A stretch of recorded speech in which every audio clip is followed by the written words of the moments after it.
राधे राधे सभी को। आज हम आपको एक ऐसी अनोखी और अद्वितीय यात्रा पर लेके जा रहे हैं जिसमें आप यमुना महारानी की गोद में विराजमान वृंदावन से गोकुल तक की यात्रा का आनंद उठाएंगे।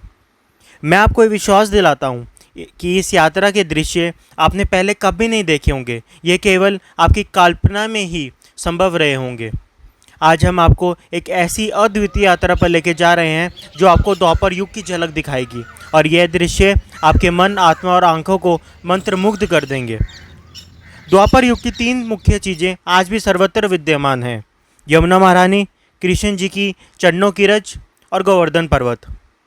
गोवर्धन पर्वत केवल द्वापर युग का ही नहीं बल्कि रामायण के युग का भी साक्षी रहा है। इस यात्रा में हम आपको देवरिया बाबा, घड़ी वाले बाबा के स्थान, सुयज घाट, विश्राम घाट, कंस का किला, कृष्ण जन्म स्थान, गोकुल धाम, चिंताहरण मंदिर, 84 खंबा मंदिर, ब्रह्मांड घाट और रमन रेती के दर्शन करवाएंगे। हम यमुना महारानी की गोद में वृंदावन से गोकुल की यात्रा करेंगे। इन सभी स्थलों की दिव्यता और पवित्रता आपके मन को शांति और आनंद से भर देगी। यमुना महारानी की गोद में स्थान आपको अद्भुत और अद्वितीय अनुभव प्रदान करेंगे। तो आइए हमारे साथ इस यात्रा पर चलिए और द्वापर युग के अद्भुत दृश्य का आनंद उठाइए। आपने ऐसा दृश्य कभी नहीं देखा होगा। हम आपको एक ऐसा स्थान भी दिखाएंगे जहां हर 12 साल में एक बार कुंभ लगता है। पूरे विश्व से बड़े बड़े संत वृंदावन के इस कुंभ में शामिल होते हैं और यहाँ पे हमें उन संतों के भी दर्शन करने को मिलते हैं। इस द्वितीय यात्रा में हम आपको कई घाटों के दर्शन भी करवाएंगे और उनकी महत्ता के बारे में भी बताएंगे। जैसा कि आप देख सकते हैं, हम श्रृंगार घाट से हमने अपनी यात्रा स्टार्ट की थी। अब हम आगे बढ़ते जा रहे हैं। इस यात्रा में हमारे दो रुकावटें हैं, दो बड़ी रुकावटें हैं, जो कि दो फ्लोटिंग पुल हैं जो यमुना के ऊपर से जाते हैं। इसके नीचे से आम बोट नहीं गुजर सकती। काफ़ी बोट ये वृंदावन से गोकुल की यात्रा इसलिए निरस्त हो जाती है क्योंकि बोट उन फ्लोटिंग पुल के नीचे से तो गुजर नहीं सकती, तो यात्रा कैसे करें। तो हमने अपने बोट के जो चालक हैं, जिन्हें हम प्यार से कमांडो भी बुलाते हैं, हमने कमांडो जी से ये प्रार्थना की कि आप किसी भी तरह से हमारी बोट को उन पुल के नीचे से लेकर जाइए और हमें वृंदावन की गोकुल की यात्रा का आनंद प्रदान कीजिए। आइए आपको श्रृंगार घाट, केसी घाट और कुंभ मेले वाले घाट के बारे में कुछ बता देते हैं। यमुना के विभिन्न घाटों पर भक्तों द्वारा सुंदर श्रृंगार किया जाता है। घाटों पर दीप जलाए जाते हैं, फूलों की मालाओं से यमुना का श्रृंगार होता है और रंगीन कपड़ों से यमुना को संजाने का विशेष महत्व होता है। यह श्रृंगार भक्तों की श्रद्धा और प्रेम का प्रतीक है, इसीलिए इस घाट को श्रृंगार घाट बोला जाता है। जैसे कि हमने आपको पहले भी दिखाया कि हम दीपदान करते हैं, यमुना मैया को दीपों से सजाया जाता है। केसी घाट वह स्थान है जहाँ श्री कृष्ण जी ने केसी दानव का वध किया था।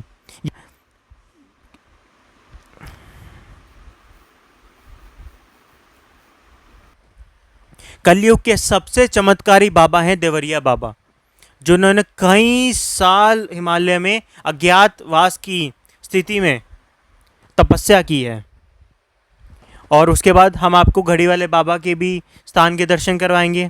उसके बाद हम आपको काफ़ी घाटों के भी दर्शन करवाएंगे और उसके बाद हम आपको यमुना के किनारे और यमुना के अंदर भी कई ऐसे दृश्यों के दर्शन करवाएंगे जिसके दर्शन ही दुर्लभ माने जाते हैं, जो कि दर्शन आपने कभी नहीं किए होंगे।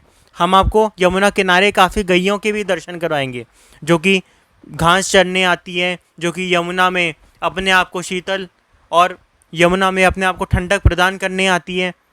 यह दृश्य आपको द्वापर युग में उसी दृश्य का अनुभव करवाएंगे जब कृष्ण जी अपनी 5 लाख गैयों के साथ यहाँ पे गोचरण करने आते थे, यहाँ पे गैयों के साथ खेला करते थे, यहाँ पे गैयों के साथ नहाते थे, यहाँ पे अपने दोस्तों के साथ खेला करते थे। हम आपको उन सारे दिव्य स्थानों का भी दर्शन करवाएंगे। जैसा कि आप देख सकते हैं, अब हम आगे बढ़ चुके हैं। यहाँ पे आपको सूर्य देवता के भी दर्शन होंगे, जबकि सूर्य की किरणें जब यमुना के ऊपर पड़ती है, ये जो नज़ारा है ये मानव मन को मंत्रमुग्ध कर देता है, उनको मोह लेता है। ऐसा दृश्य बहुत ही कम देखने को मिलता है। आइए अब हम लेकर चलते हैं।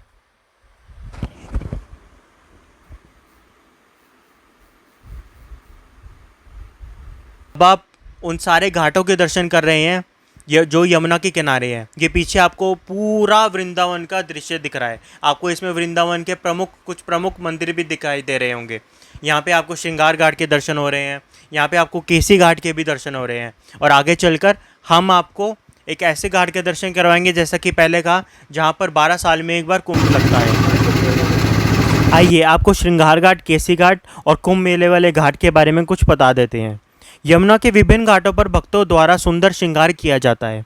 घाटों पर दीप जलाए जाते हैं, फूलों की मालाओं से यमुना का श्रृंगार होता है और रंगीन कपड़ों से यमुना को सजाने का विशेष महत्व होता है। यह श्रृंगार भक्तों की श्रद्धा और प्रेम का प्रतीक है, इसीलिए इस घाट को श्रृंगार घाट बोला जाता है।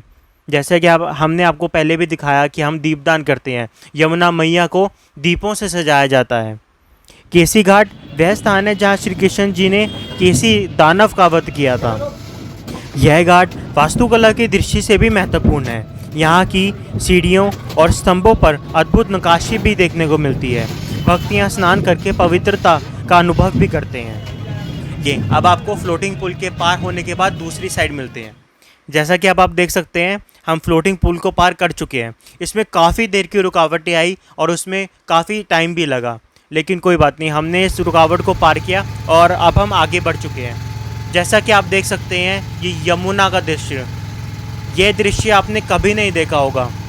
ये सर्वत्र यमुना अपरंपार महिमा, ये आगे तक हमें लेके जा रही है। आगे रास्ते में ही हमें देवरिया बाबा के आश्रम के भी दर्शन होंगे। हम आपको उनके भी दर्शन करवाएंगे। हम आपको देवरिया बाबा के वचनों के बारे में भी बताएंगे। हम आपको देवरिया बाबा की उस जीवनी के बारे में भी बताएंगे। कुंभ मेले वाला घाट एक विशेष घाट जहाँ पर 12 वर्षों में एक बार कुंभ का मेला आयोजित किया जाता है। इस महापर्व में लाखों श्रद्धालु स्नान करने आते हैं। कुंभ मेले वाला घाट एक विशेष घाट जहाँ पर 12 वर्षों में एक बार कुंभ का मेला आयोजित किया जाता है। इस महापर्व में लाखों श्रद्धालु स्नान करने आते हैं और पवित्रता का अनुभव करते हैं। इस घाट का धार्मिक और सांस्कृतिक महत्व बहुत ज़्यादा है। यहाँ पर पूरे विश्व से कई बड़े बड़े साधु संत अपनी तपस्या को छोड़कर यहाँ पर कुंभ में यमुना में स्नान करने आते हैं और अपने आप को शीतलता और अपने आप को पवित्रता प्रदान करते हैं। ये यमुना के विशाल रूप को देखकर मैं तो सिर्फ यही बोल सकता हूँ, नीली धारा कल कल बहती, यमुना मैया मन को कहती, प्रेम रस में डूबी सजीले किनारे, कृष्ण लीला की साक्षी युगों से प्यारे।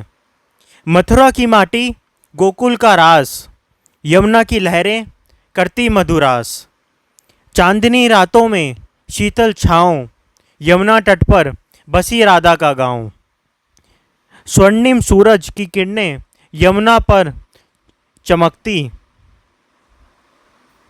गोद में बसे गोकुल का मोल, यमुना की गोद में।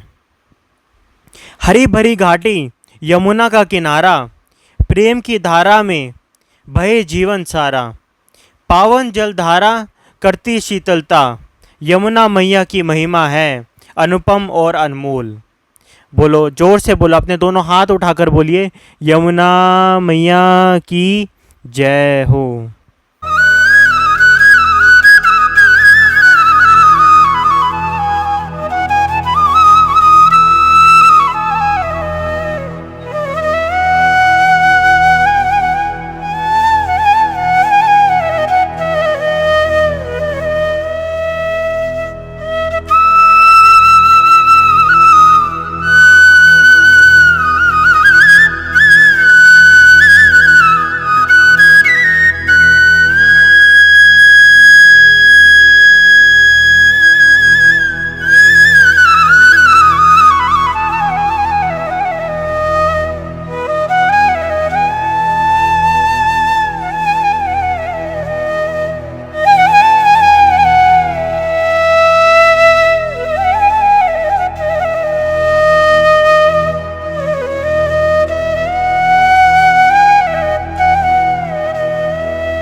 जैसा कि आपको यहाँ पर देखने को मिल रहा है, ये देवरिया बाबा का आश्रम है।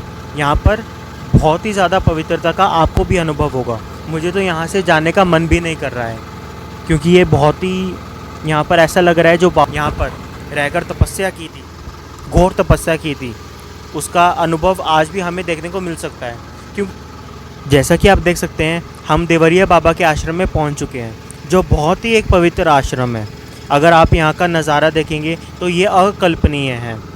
ये सामने आपको देवरिया बाबा की समाधि देखने को मिल रही है। देवरिया बाबा हमेशा एक लकड़ी के मचांग के ऊपर रहते थे। हम आपको उनके भी दर्शन करवाएंगे। और ये सामने आपको यमुना मैया के दर्शन करवा रहे हैं, जिनकी गोद में हम यहाँ तक पहुँचे हैं, और आगे भी हम आपको यमुना मैया के दर्शन करवाते रहेंगे। जैसा कि मैंने पहले बताया था, ये बहुत ही एक पवित्र स्थान है, जहाँ पे आपको कई जीव जंतु देखने को मिलते हैं। यहाँ पे आपको कई ऐसे जीव जंतु भी देखने को मिलते हैं जो यहाँ पर दिन रात आगे की गेट है, वो सुनते आपकी गेट है।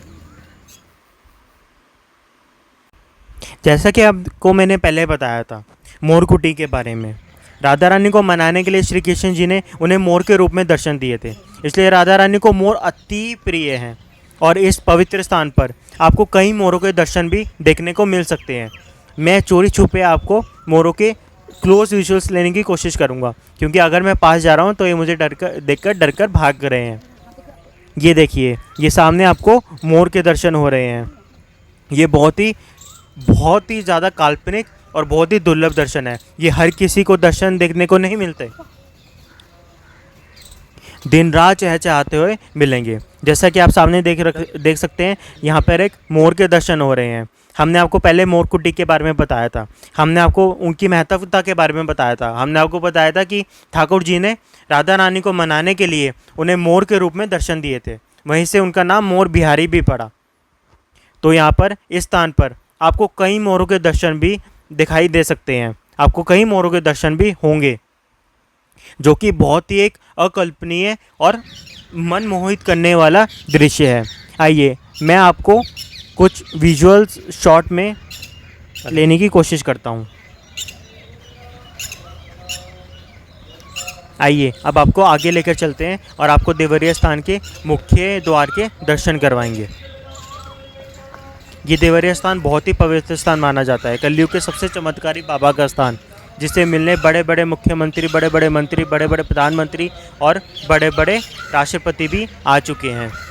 जैसा कि आप देख रहे हैं, ये देवरिया स्थान का मुख्य द्वार है। आइए अब हम आपको आगे लेकर चलते हैं।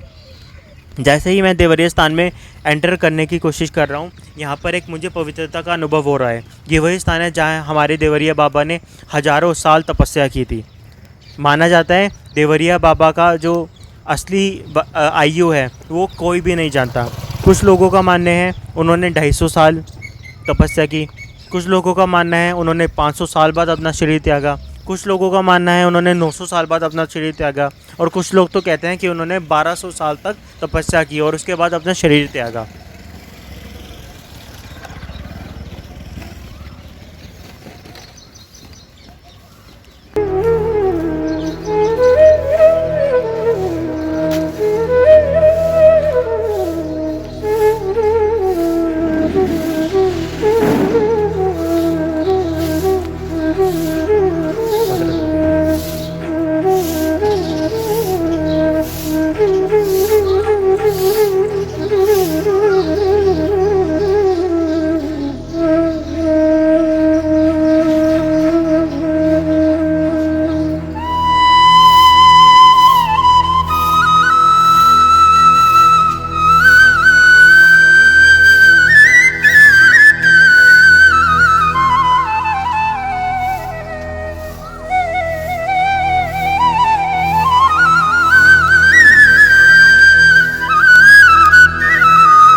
जैसा कि आपको यहाँ पर देखने को मिल रहा है, ये देवरिया बाबा का आश्रम है।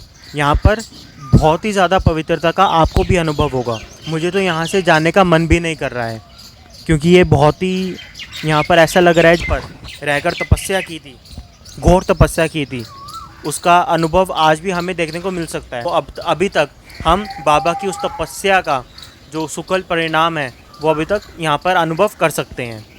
आइए अब आपको आगे लेकर चलते हैं और आपको उस शिवलिंग के भी दर्शन करवाएंगे जिसमें देवरिया बाबा की छवि देखने को मिलती है। यहाँ पर आपको एक गौशाला भी देखने को मिल रही है। ये वृंदावन की गैयाँ हैं और वृंदावन की गैयाँ बहुत ही ज़्यादा दुर्लभ मानी जाती हैं।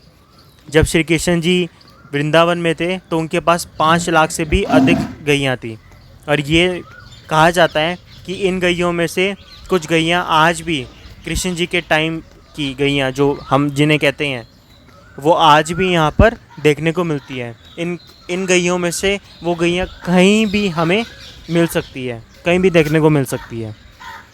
तो कभी भी इन्हें भगाना और दुत्कारना नहीं चाहिए, हमेशा हमारी गौ माता की सेवा करनी चाहिए। जैसा कि आप देख सकते हैं ये बाबा की रसोई हम आपको दिखा रहे हैं। यहाँ पर बाबा अपना दिनचर्या का खाना बनाया करते थे। वैसे तो बाबा हमेशा लकड़ी की मचांग के ऊपर ही रहते थे, बट सुबह बाबा उस मचांग से नीचे आते थे और हमेशा अपना खाना खाते थे, अपने आप को पवित्र करते थे और नहाते थे, स्नान करते थे और उसके बाद दोबारा मचांग पर अपनी तपस्या में लीन हो जाते थे। और कई हमें कहानियाँ भी देवरिया स्थान के बारे में सुनने को मिलती हैं।